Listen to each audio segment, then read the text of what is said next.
Hello friends, once again you are welcome to my YouTube channel English with TK sir।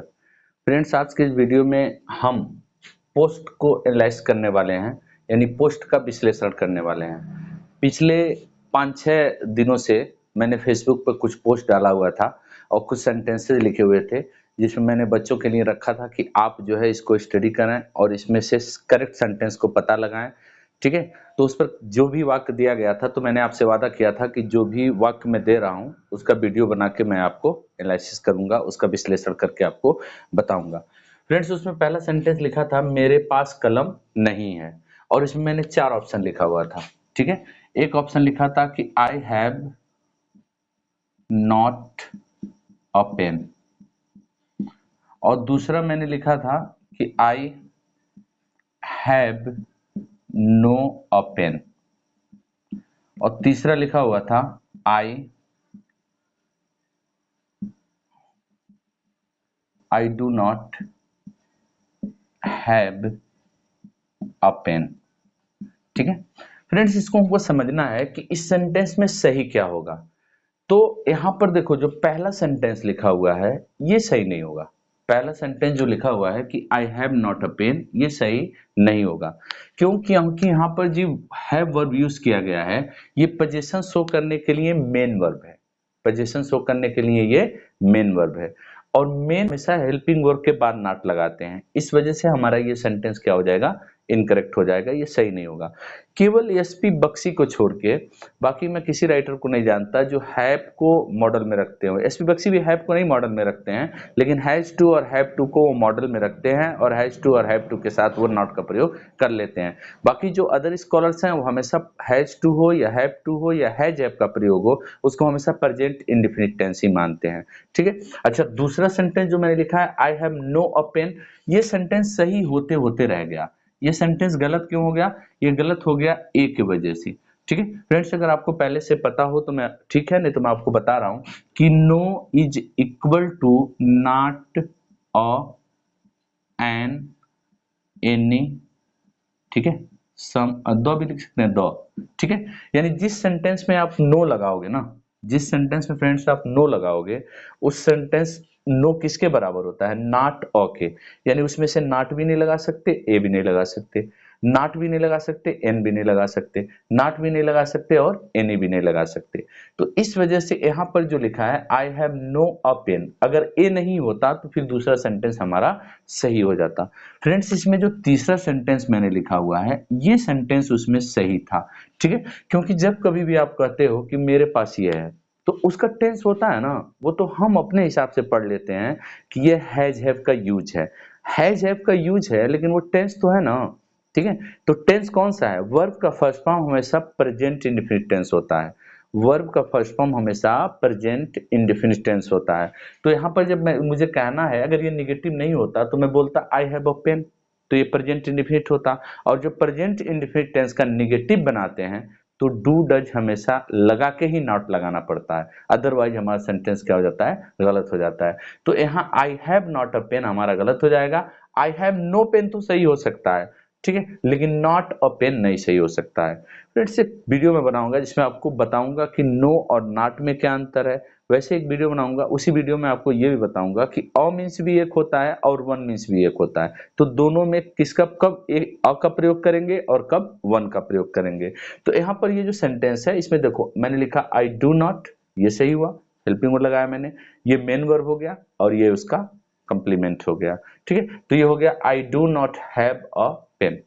I do not have a pen, मेरे पास pen नहीं है।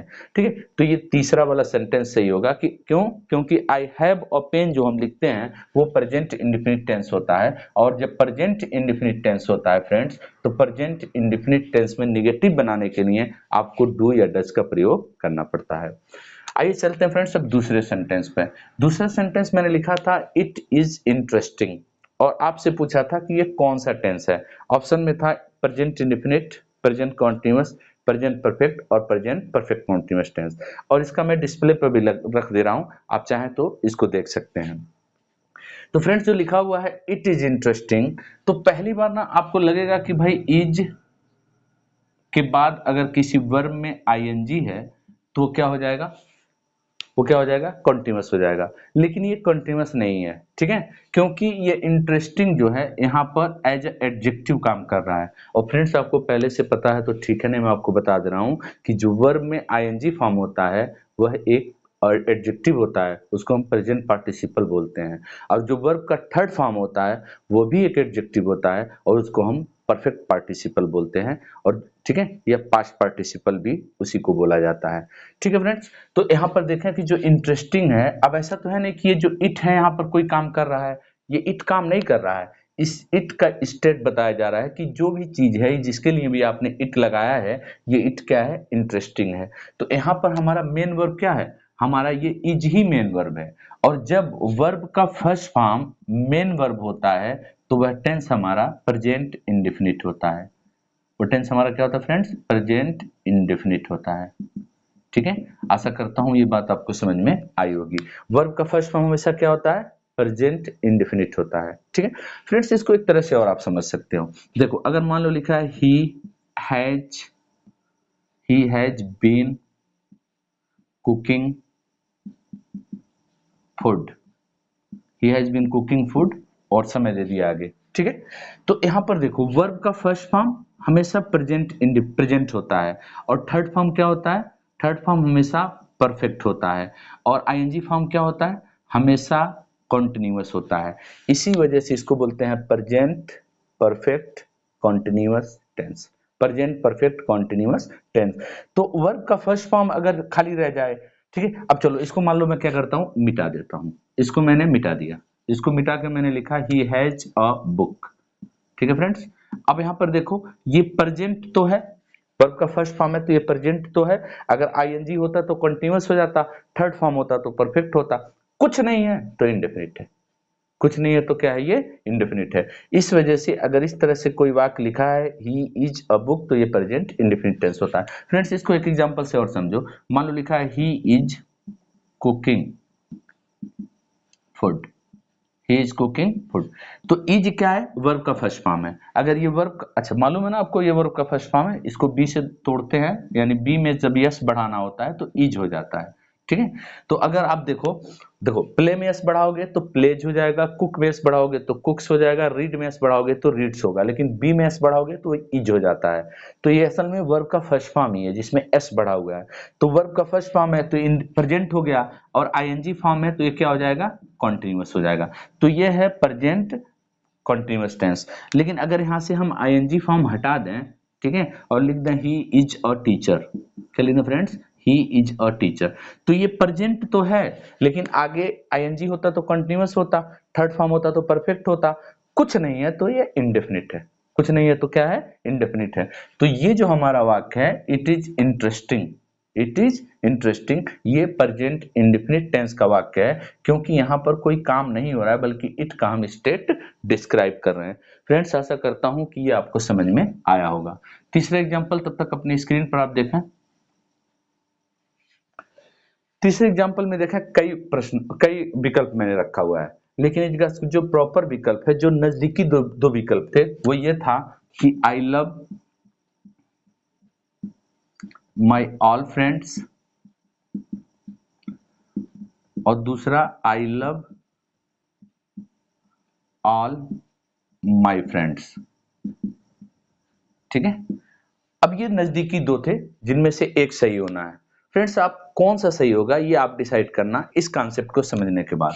देखो all जो होता है ये एज ए एडजेक्टिव यूज किया जाता है, और आर्टिकल और एडजेक्टिव का क्या कॉन्सेप्ट है कि भाई सबसे पहले हम लिखते हैं आर्टिकल, उसके बाद लिखते हैं एडजेक्टिव, उसके बाद लिखते हैं मैन। अगर इस कॉन्सेप्ट से देखें तो ये फिर हमारा सही है कि हमने ये लिखा हुआ है माई, और उसके बाद हमने क्या लिखा हुआ है, एडजेक्टिव लिखा हुआ है, और उसके बाद क्या लिखा हुआ है फ्रेंड्स। ये माई क्या है, माई डिटर्मिनर होता है, ए भी डिटर्मिनर होता है, यानी सबसे पहले हम डिटर्मिनर लिखते हैं, फिर एडजेक्टिव लिखते हैं और उसके बाद नाउन लिखते हैं। लेकिन यहाँ पर तो इस हिसाब से ये सही है कि आपने डिटर्मिनर लिखा है, फिर एक एडजेक्टिव लिखा है और उसके बाद आपने नाउन लिखा है। लेकिन फ्रेंड्स ऐसा नहीं है, आल के साथ और बोथ के साथ अगर आप पहले से जानते हो तो ठीक है, नहीं तो बता दे रहा हूं कि आल और बोथ दो ऐसे एडजेक्टिव हैं कि डिटर्मिनर इनके बाद इस्तेमाल किए जाते हैं। आल और बोथ दो ऐसे एडजेक्टिव हैं कि डिटर्मिनर इनके बाद यूज किए जाते हैं। यानी द ऑल फ्रेंड नहीं होता है, ऑल द फ्रेंड होता है, ऑल द फ्रेंड होता है, ठीक है। All all all the books होता है, द ऑल बुक्स नहीं होता है, ठीक है। तो अच्छा, उसी तरह से बोथ द बॉयज होता है, द बोथ बॉयज नहीं होता है। यानी द के बाद डिटर्मिनर, बोथ के बाद आपको डिटर्मिनर यूज करना है और ऑल के बाद डिटर्मिनर यूज करना है। तो इस हिसाब से आप देखेंगे तो ये आपका ऑल एडजेक्टिव है, माई डिटर्मिनर है और फ्रेंड्स क्या है आपका नाउन है। अब फ्रेंड्स देखो, माई को आप डिटर्मिनर समझते हो कि नहीं समझते हो, इसके लिए फिर मुझे एक अलग से वीडियो बनाना पड़ेगा जिसमें मैं आपको बताऊंगा कि डिटर्मिनर और एडजेक्टिव में क्या अंतर है, डिटर्मिनर और एडजेक्टिव में क्या अंतर है। बहरहाल आप इतना समझ के चलो कि माई एक डिटर्मिनर है, जैसे कि ए एंड दो होता है, ए एंड दो भी एक डिटर्मिनर होता है, ठीक है।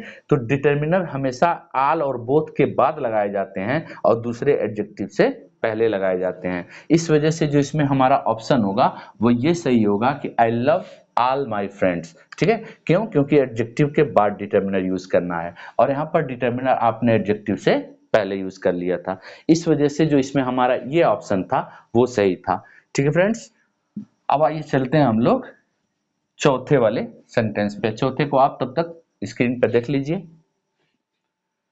चौथे में मैंने लिखा है कि he gave me a book, और इसका पैसिव वॉइस बनाना था आपको। इसका क्या बनाना था? पैसिव वॉइस, ठीक है। ऑप्शन में मैंने वहां दिया था कि करेक्ट पैसिव कौन सा होगा, ठीक है फ्रेंड्स। तो करेक्ट पैसिव बनाने के लिए हमारे पास देखो एक ऑब्जेक्ट तो ये है और एक ऑब्जेक्ट हमारे पास ये है। इसको लेके मैंने कोई ऑब्जेक्ट, इसको लेके मैंने इसको पहले करके मैंने कोई सेंटेंस नहीं बनाया था, बस ए बुक को पहले करके बनाया था। तो ए बुक को अगर पहले करेंगे तो लिखेंगे कि अ बुक, यानी ये वो ऑब्जेक्ट है जिसको पैसिव वॉइस में हम एज अ सब्जेक्ट यूज कर रहे हैं। तो लिखेंगे a book was given to me, और फिर मैंने लिखा था a book was given me. यानी ये दोनों नजदीक हैं, ये दोनों जो भी ऑप्शंस मैंने दिया था ये दोनों ऑप्शन उसमें नजदीक हैं। तो फ्रेंड्स इसमें ये वाला सही होगा। इसमें ये वाला सही इसलिए होगा कि अगर आपको पहले से पता है तो ठीक है, नहीं तो मेरा फिर वो स्ट्रक्चर वाला वीडियो आपको देखना पड़ेगा जिसमें मैंने बताया था जो इनडायरेक्ट ऑब्जेक्ट होता है वो हमेशा डायरेक्ट ऑब्जेक्ट से पहले होता है। इनडायरेक्ट ऑब्जेक्ट कौन होता है? जो एक्शन को रिसीव करता है। डायरेक्ट ऑब्जेक्ट कौन होता है? जिस ऑब्जेक्ट पर एक्शन को परफॉर्म किया जाता है। तो किसी भी दशा में एनी हाउ अगर ये आपका इनडायरेक्ट ऑब्जेक्ट अगर ये आपका डायरेक्ट ऑब्जेक्ट पहले जाता है इनडायरेक्ट ऑब्जेक्ट से, तो आपको इनडायरेक्ट ऑब्जेक्ट से पहले टू लगाना पड़ेगा। इस वजह से जिसमें मी से पहले टू लगा हुआ है वही हमारा सेंटेंस क्या होगा फ्रेंड्स? सही होगा, ठीक है। तो इस वजह से यहां पर आपको लिखना पड़ेगा a book was given to me, ठीक है। बाकी मैं कुछ हेल्पिंग वर्ब भी गलत कर दिया था उसमें ऑप्शन में, उसको आप देख लीजिएगा। तो आशा करता हूं ये चीज समझ में आया होगा। समझाया क्या मैंने कि इनडायरेक्ट ऑब्जेक्ट के बाद डायरेक्ट ऑब्जेक्ट होता है तो किसी प्रीपोजिशन की जरूरत नहीं है, लेकिन जैसे ही डायरेक्ट ऑब्जेक्ट को पहले आप ले जाते हो, किसी भी तरह से पहले ले जाते हो और इनडायरेक्ट ऑब्जेक्ट बाद में जाता है तो इनडायरेक्ट ऑब्जेक्ट से पहले आपको टू लगाना पड़ेगा, ठीक है फ्रेंड। अच्छा, अब एक आखिरी हमारा जो पांचवा सेंटेंस है इसको देखिए तब तक आप स्क्रीन पर। अब पांचवा हमारा क्या है कि मैंगो टेस्ट स्वीटली। तो ये सेंटेंस क्यों गलत है कि भाई ये जो मैंगो है ये टेस्ट, इसका जो टेस्ट होता है वो स्वीटली होता है। तो आपको मैं बता दूं कि ये जो टेस्ट लिखा है आपने, ठीक है, ये जो टेस्ट लिखा है ये टेस्ट दो तरह का काम करता है। ये एक एग्रेसिव वर्ब भी हो सकता है और ये है एक स्टेटिव वर्ब भी हो सकता है। ये स्टेटिव वर्ब कब होगा फ्रेंड्स? जब हम इसके माध्यम से किसी वस्तु का स्टेट बताएंगे, किसी वस्तु के बारे में कोई जानकारी देंगे। और ये एग्रेसिव वर्ब कब होगा? जब ये काम कोई डूअर करेगा। जैसे मान लीजिए कि अब मैं इस समय दाल पी रहा हूं, आपने मुझसे कहा कि आप दाल क्यों पी रहे हैं, तो मैंने कहा कि मैं इसका नमक टेस्ट कर रहा हूं। तो मैं डूअर हूं और उस समय उस दाल का मैं नमक टेस्ट कर रहा हूं कि नमक उसका कैसा है। फिर उस कंडीशन में ये होता है एग्रेसिव वर्ब, ठीक है। अगर स्टेटिव वर्ब कैसा है? जब हमको ये बताना है कि कोई चीज खाने में कैसी है, ठीक है फ्रेंड्स। तो यहाँ पर देखो हम क्या बता रहे हैं, मैंगो टेस्ट कर रहा है कि हम मैंगो का टेस्ट बता रहे हैं कि मैंगो कैसा है। तो मैंगो कैसा है? स्वीटली, ठीक है। तो ये अगर स्टेटिव वर्ब है तो फ्रेंड्स आपको पहले से पता हो तो ठीक नहीं, मैं बता दे रहा हूं कि स्टेटिव वर्ब्स के बाद कंप्लीमेंट आते हैं। क्या आते हैं फ्रेंड्स? कंप्लीमेंट, और कंप्लीमेंट क्या हो सकता है, नाउन, प्रोनाउन और एडजेक्टिव। ठीक है, तो यहाँ पर ये स्टेट बता रहा है और आपने स्वीटली लिखा हुआ है। स्वीटली एक एडवर्ब होता है और एडवर्ब कंप्लीमेंट का काम नहीं करता है, इस वजह से आपको इसका एडजेक्टिव फॉर्म लिखना पड़ेगा और इसका एडजेक्टिव फॉर्म होगा स्वीट। इसमें वैसे मोस्टली बच्चों ने सही कमेंट किया था। ठीक है, तो मुझे बड़ा अच्छा लगा। फ्रेंड्स, आशा करता हूँ कि जो कुछ भी मैंने बताया ये आपके लिए उपयोगी होगा, और वो फ्रेंड्स जो गलती किए थे अगली बार से ऐसे कॉन्सेप्ट पर गलती नहीं करेंगे। ठीक है, जय हिंद, जय भारत।